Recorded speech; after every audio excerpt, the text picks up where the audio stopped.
بشفاعة رسول الله الفاتحة. أعوذ بالله من الشيطان الرجيم. بسم الله الرحمن الرحيم.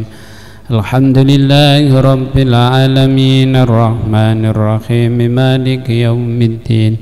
إياك نعبد وإياك نستعين. اهدنا الصراط المستقيم صراط الذين أنعمت عليهم غير المغضوب عليهم ولا الضالين. Bismillahirrahmanirrahim. Subhanakallahumma Rabbana la ilma lana illa ma 'allamtana innaka antal alimul hakim. Wa tub alaina innaka antat tawwabur rahim. Wa taqabbal minna innaka antas samiul alim. Wa 'allimna min ladunka ilman nafi'an ya dzal jalali wal ikram. Allahumma aftah lana hikmataka wansur alaina rahmataka ya dzal jalali wal ikram. Bismillahirrahmanirrahim. Qala al-mu'allif rahimakumullah wa nafa'ana bihi wa bi ulumihi fid dharaini amin ya rabbal alamin.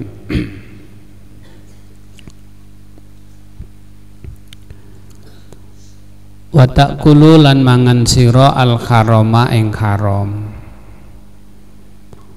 ala dhahri ing atase punggung ingsun ya. Jadi makan orang yang memakan barang yang haram ala dhahri di atas punggungnya bumi, di atas bumi niki nggih disumpahin kalih bumi. Seruannya bumi terhadap anak Adam yang memakan barang haram. Wa ta'kulu lan mangan ka ing sira apa ad-didanu pira-pira napa niku ular ya, belatung kalau dalam bahasa. Bilangnya si bumi, sekarang engkau makan barang yang haram di atas punggungku, kelak nanti engkau akan dimakan belatung fi batni di dalam perutku, yaitu di dalam kubur. Jadi orang yang makan barang yang haram itu kelak nanti di dalam akan menjadi santapan belatung di dalam bumi ya. Wong mati ku angger sudah berapa hari, dua hari itu ditanam di dalam tanah itu, di kuburan itu sudah didatangin belatung, mau yang cantik ya, yang enggak cantik, semuanya. Apalagi kalau waktu di dunianya yaitu dia memakan makanan barang yang haram ya, barang yang haram itu, kecuali orang-orang yang cinta dengan membaca Al-Quran. Makanya kalau ada yang termotivasi kepingin kepingin bisa hafal Quran ya, Quran itu jangan cuma sampean jadikan suatu pelajaran untuk membaca, tapi Quran selebih dari itu. Quran itu harus dicintai. Syukur-syukur kalau sampean itu bisa menghafalkan Al-Qur'an, ya toh, meskipun tidak 30 juz, tapi ada beberapa juz, ya toh, termasuk surat-surat yang masyhur itu kalau bisa kalian mondok itu harus hafal. Gitu loh.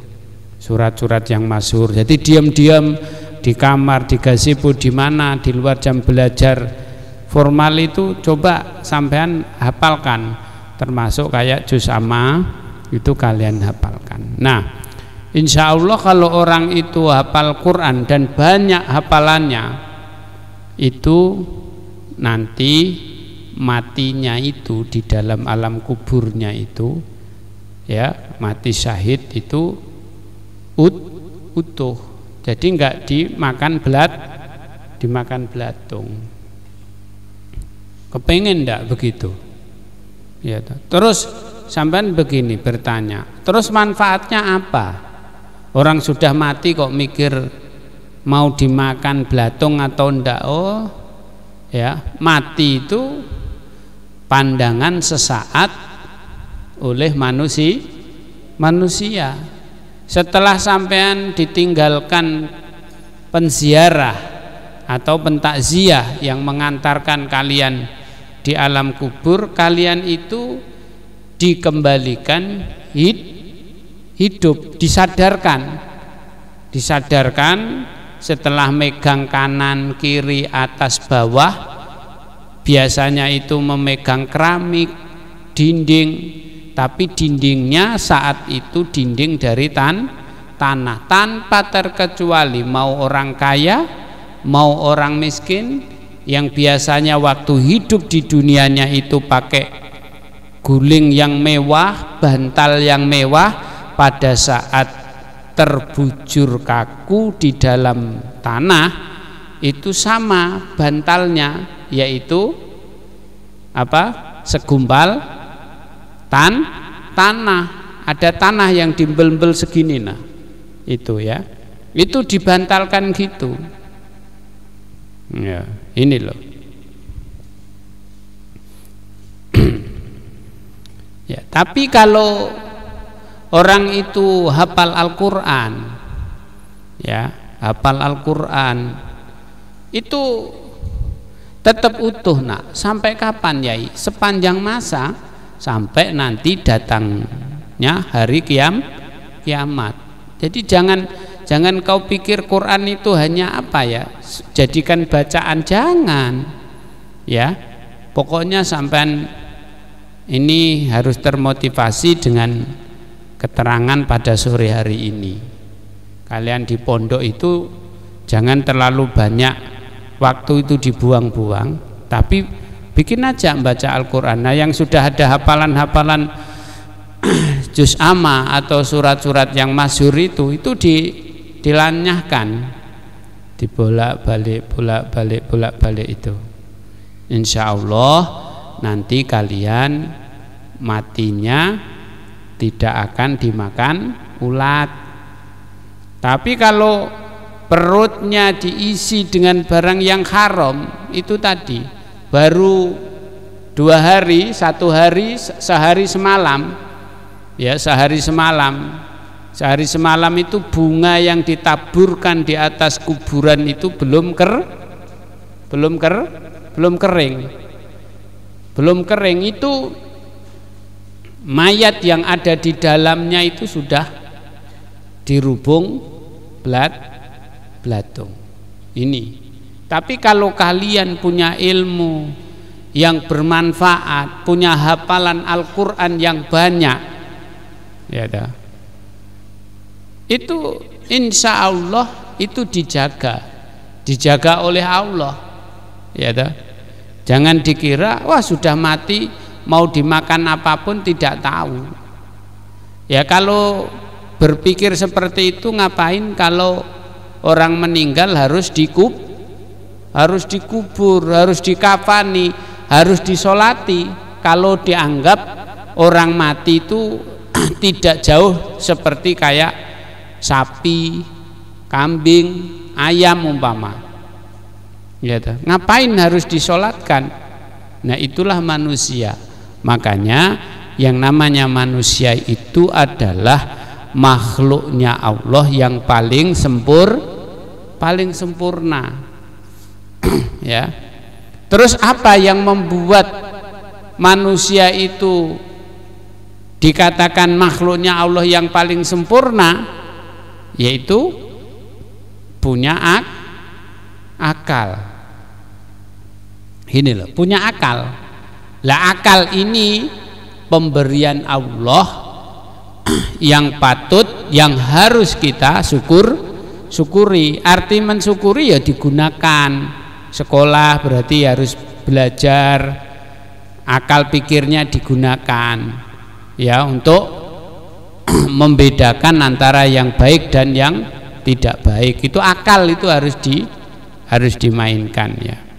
Jadi tidak selesai orang itu dianggap mati terus seenaknya sendiri, dalam arti mau dimakan ulat atau apa, tidak bisa ya.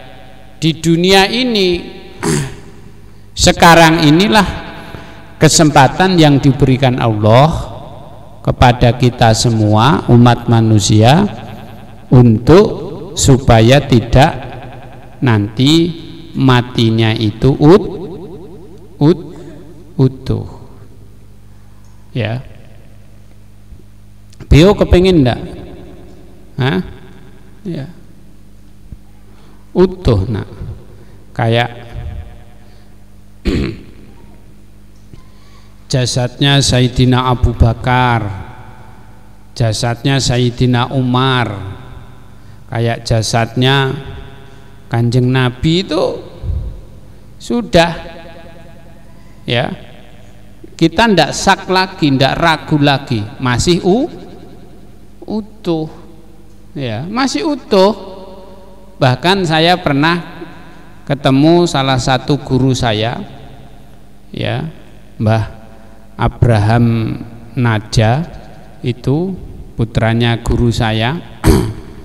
Waktu dia mondok di Hadrul Maut ya itu, dan ketika dia itu ziarah ke makomnya Rasulullah Shallallahu Alaihi Wasallam itu betul-betul dia hanya menangis itu ya kan. Bahkan beliau menceritakan pada saya itu keringatnya itu loh masih ada, coba keringatnya yang menempel di tubuhnya baginda Rasulullah Shallallahu Alaihi Wasallam itu masih ada. Kayak sampean kalau habis mandi kadang ada sisanya air itu loh, coba ya. Jadi enggak disentuh apa-apa. Makanya apa? Ya harus mengamalkan Al-Qur'an do ya. Al-Qur'an ini betul-betul harus kalian jaga. Makanya di pondok-pondok itu kadang sampai tuwek di pondok masih enggak mau pulang dari pondok. Apa? Menghafalkan Al-Qur'an ya. Tidak kayak kita, kalau kita kan kepingin pulang terus, itu belum bisa merasakan akan nikmatnya belum bisa merasakan akan nikmatnya ilmu. Kalau orang mondok itu sudah bisa merasakan nikmatnya ilmu itu males pulang. Orang mondok itu males pulang kalau sudah tahu nikmatnya ilmu itu ya. Sampai-sampai kadang ono sing gak gelem nikah gara-gara nikmatnya di pondok. Sudah dia ngadam ngawulo sama kiai terus ya, ngawulo sama kiai, ngladeni sama kiai terus, nyucikan bajunya, nyucikan sarungnya itu ya, nyiapkan sandalnya, nyiapkan makannya, itu bawanya di pesantren-pesantren besar itu santri itu yang mengadam atau ngawulo ke kiai itu sampai seperti itu cara melayani ya toh. Karena enggak kepingin pisah dia sama kiai itu, tidak kepingin pisah dia terus, sehingga bisa melupakan kenikmatan-kenikmatan yang lain, termasuk lupa nggak mau nikah, nggak mau berumah tangga, itu karena begitu cintanya santri yang menjadi abdinya kiai itu. Dia kepinginnya wes cukup dia bisa melihat, memandang wajahnya gurunya setiap saat, ya itu wis nikmatnya sudah luar biasa. Sampai yang di Lumajang itu almarhum Romo Yai Barizi itu punya santri dari Jawa Tengah, Hatalan, sampai sekarang itu dia masih ada di pondok, usianya mungkin sudah hampir 70 lah ya sekarang. Karena waktu saya di pondok itu beliau itu sudah umurnya itu sudah kisaran 50. Nah, kurang lebih saya meninggalkan pondok itu 20 tahun. Ya, saya menjadi alumni pondok itu sudah 23 tahun saya. Berarti dia kalau waktu itu umur 50 ditambah 20 sudah 70 sekian tahun. Dia tidak mau pulang. Didatangin keluarganya dari Jawa Tengah, rombongan ingin menjemput di pondok, tetap dia tidak mau pulang. Padahal Yai Barizi itu sudah meninggal, sudah tidak ada. Tapi dia tetap tidak mau pulang. Di daerah Labruk, Lumajang itu di kota, ya. Mungkin kalau beliaunya panjang umur, beliau masih ada di pondok, tidak mau pulang. Begitu loh cintanya, ya toh, cintanya. Padahal sudah ditinggal, tapi dia merasakan gurunya itu tadi tetap selalu hidup abadi, ya, hidup di dalam kolbunya santri. Ini yang susah. Bagaimana kita ini bisa hidup, ya toh, hidup yang panjang. Kalau hidup di dunia kan tidak panjang, paling 100 tahun. Tapi hidup di akhirat itu sudah tidak akan pernah mati kembali loh. Kalau sampean hidup di dunia paling sakit ya paling lama 100 tahun, ya. Terus umpama nikmat pun paling lama ya 100 tahun. Hidup di dunia, tapi hidup di akhirat itu hidup yang berkepanjangan, berarti hidup yang tanpa tidak ada kesudahannya, hidup terus. Nah, maka di kesempatan yang terukur, kesempatan yang sesaat ini, yang terbatas, yaitu di dunia, mau sakit atau enggak sakit, yang waktu hanya terbatas, gunakanlah untuk beramal baik, beramal soleh, menuju pada kehidupan yang abadi, kehidupan yang abadi, kehidupan yang hakiki, ya, terus hidup. Kalau sampean baik amalmu, hidupmu, terus bagaimana dengan orang yang amalnya tidak baik? Apakah dia tetap hidup-hidup tapi hidupnya ya tetap mendapatkan siksanya Allah? Nah, kalau kita beramal soleh, beramal baik, hidup kita ini hidup terus, tapi hidup penuh dengan rahmatnya Allah. Ya, jadi jangan memasukkan sesuatu yang haram di dalam perut, ya, di dalam perut. Kata si bumi, kelak nanti, ya toh, kalian akan dimakan ulat di dalam perutku. Wes. Terus watah talulan gumbedi sira, sombong.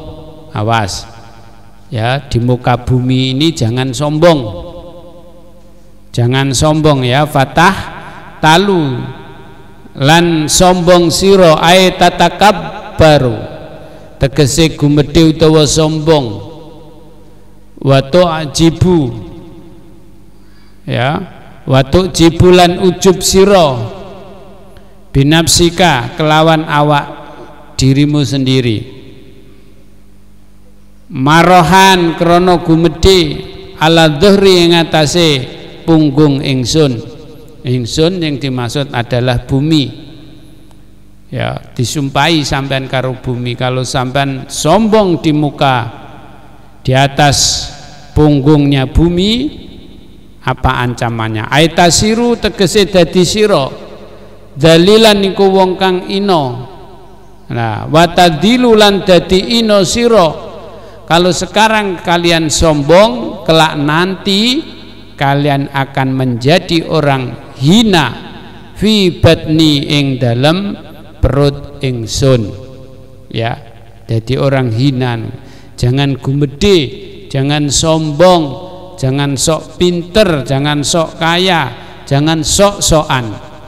Ya, karena jika engkau melakukan sok-sokan di atas punggungku, kata si bumi, kelak nanti engkau akan dihinakan di dalam perutku. Ruwiya annahu sallallahu alaihi wasallam. Ya. Qala dawuh sapa Kanjeng Nabi Muhammad sallallahu alaihi wasallam, wa iyyaka lan wadya sira, wa iyyaka lan wadya sira, wa isbalal izari lan wadya sira ing napa niku nglembrehaken. Maksudnya itu pakaian yang melebihi di sini atau melebihkan gitu ya. Izar itu pakaian. Fa inna isbalal izari, maka sesungguhnya ya toh nek Jawane nglembrehaken napa niku minal makhilati iku setengah saking sifat sombong. Ya makanya nek wong sing celonone panjang-panjang do digawe cengkrang. Dalile ini, orang cengkrang itu dalilnya ini. Yang pakai pakaian celana sarung melebihi dari mata kaki itu dinilai sombong. Makanya dia yang punya celana-celana, yang kerja di perusahaan-perusahaan itu, sampai di rumah istrinya dibilangin, "Dek, potongkan celana saya." Jadi dia tidak mau pakai celana yang melebihi dari mata kaki. Tapi di sini yang dimaksud itu adalah memakai dengan kesombongan, ya. Wala yuhibbuha lan ora demen ha ing makhilah. Makhilah itu yang pakai celana yang melebihi dari mata kaki. Makanya ada jamaah cengkrang, celonone cengkrang-cengkrang, kadang berlebihan, cengkrangnya berlebihan, ya toh, cengkrangnya berlebihan, bukan di atas mata kaki, hampir di bawahnya lutut, jadi cengkrang. Ya kalau nopo enggak panunen, kalau ada kurapnya, ya dah.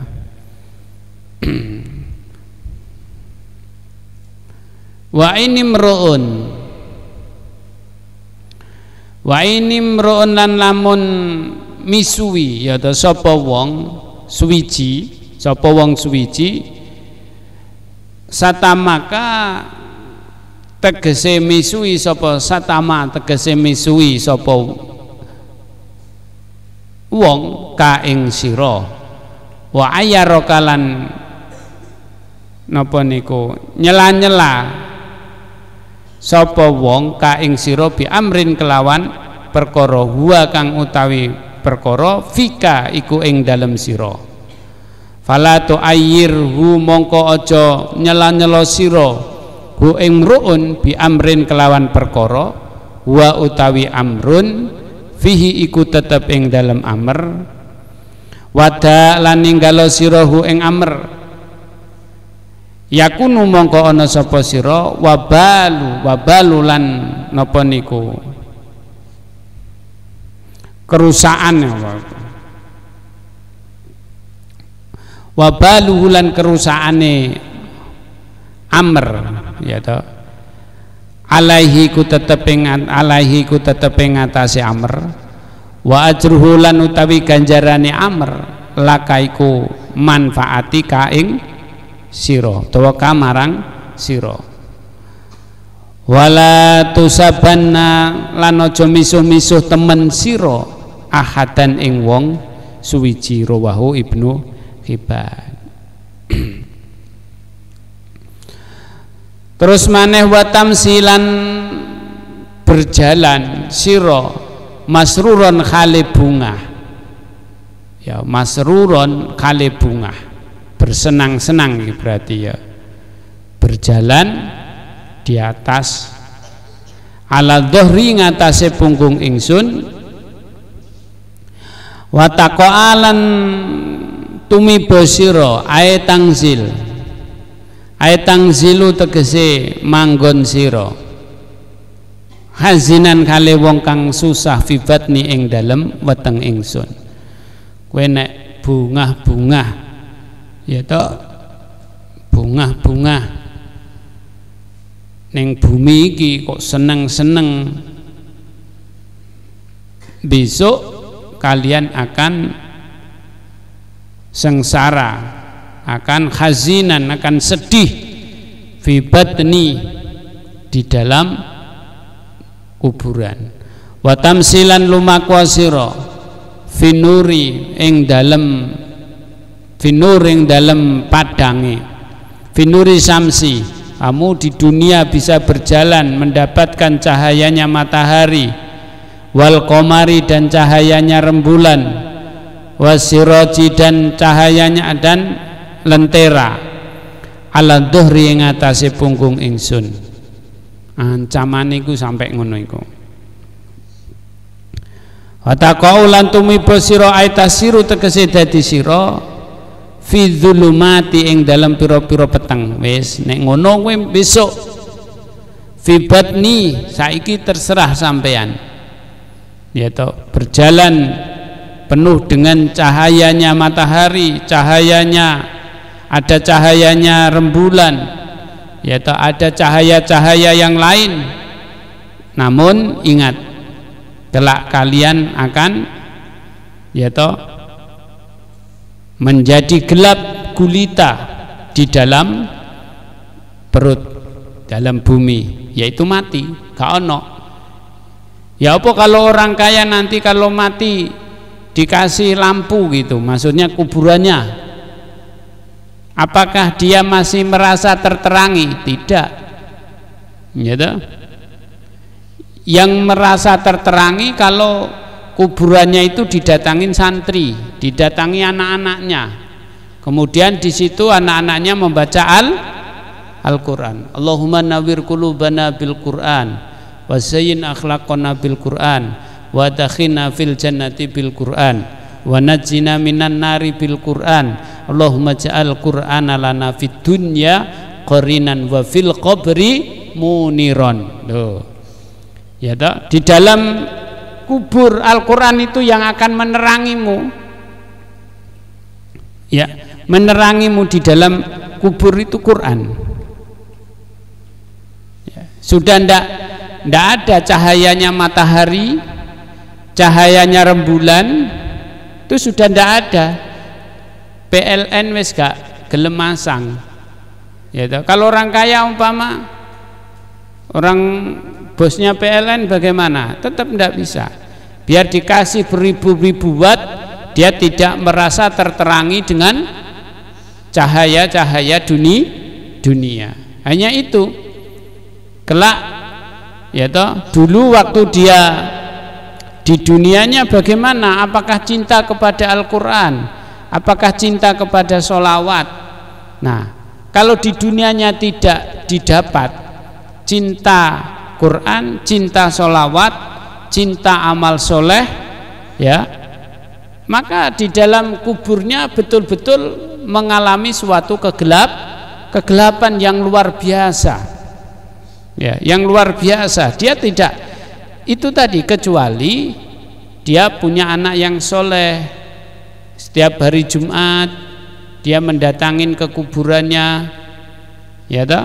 Atau setiap ba'da sholat dia selalu mendoakan kedua orang tuanya yang sudah tidak ada, didoakan. Dia merasa mendapatkan cahaya.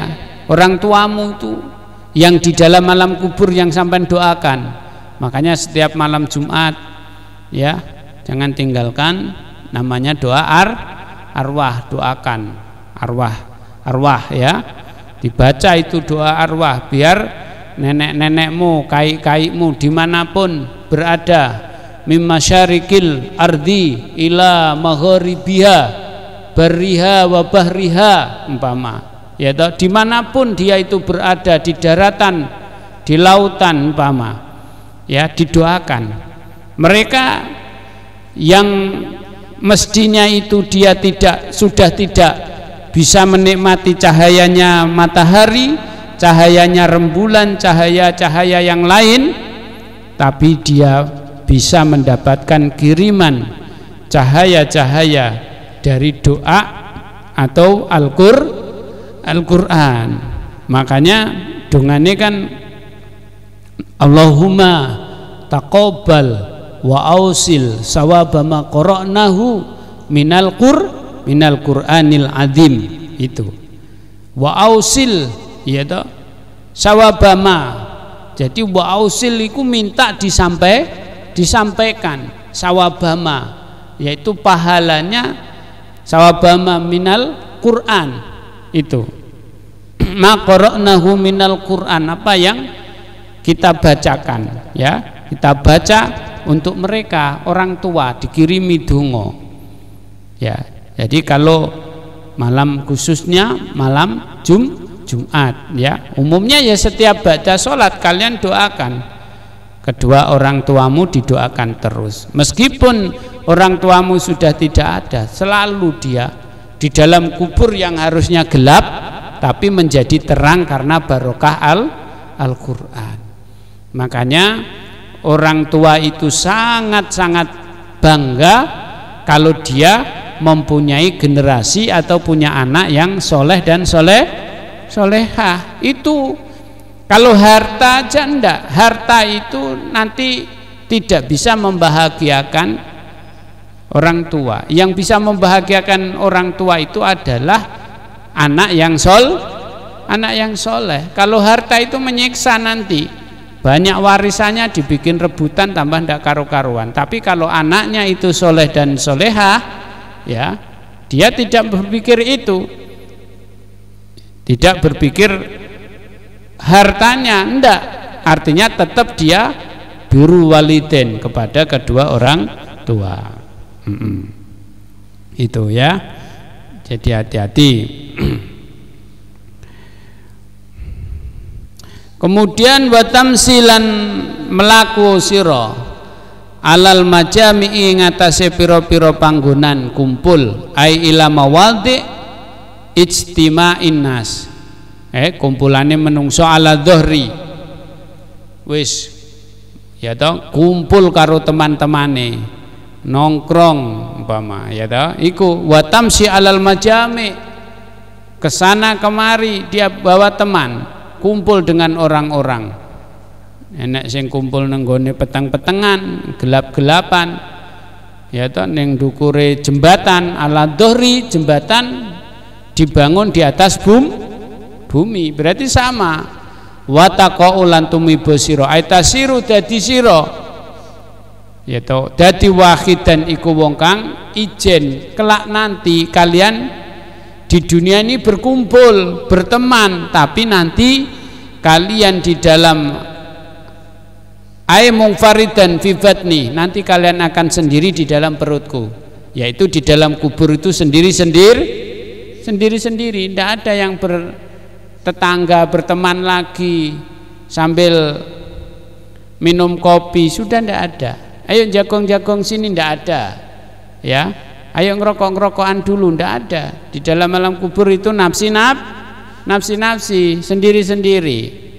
Jangan pernah ya berpikir ketika kalian berhadapan dengan malaikat mungkar nakir itu ndak ada yang bisa sampean jadikan apa itu pengacar, pembelamu itu sudah ndak bisa. Yang bisa membela kalian adalah dirimu sendiri atau amalmu, itu yang bisa membela ya. Tapi kalau kalian mati tidak membawa iman, mati tidak membawa amal yang soleh, ya celaka. Intinya begitu. Maka yaitu Allahumma sabit qalbi ala dinika wa ala taatika wa ala mahabbatika. Loh, minta sama Allah, tetapkan ya Allah, kokohkan ya Allah yaitu hatiku atau di dalam hatiku yaitu iman. Diminta ning Gusti Allah. Wal maqalatu khamisata asarata, maqalah yang ke-15, wallahu a'lam bishawab. Rabbi fa'fana bi barakatihim wahdinal husna bi hurmatihim wa amitna fi tariqatihim wa mu'afat. Rabbi fa'fa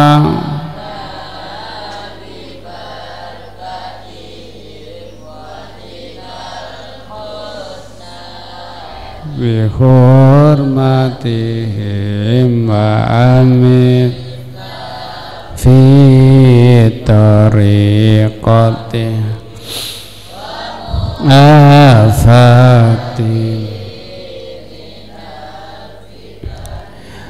Rabbi fa'fa'na bi barakatihim wahdinal husna bi hurmati wa amisna fi tariqati wa mu'afam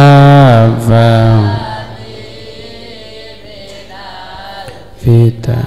Bismillahirrahmanirrahim. Allahumma Sayyidina Muhammad wa ala ali Sayyidina.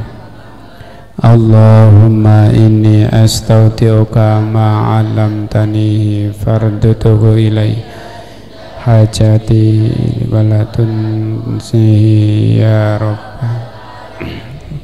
Assalamualaikum warahmatullahi wabarakatuh.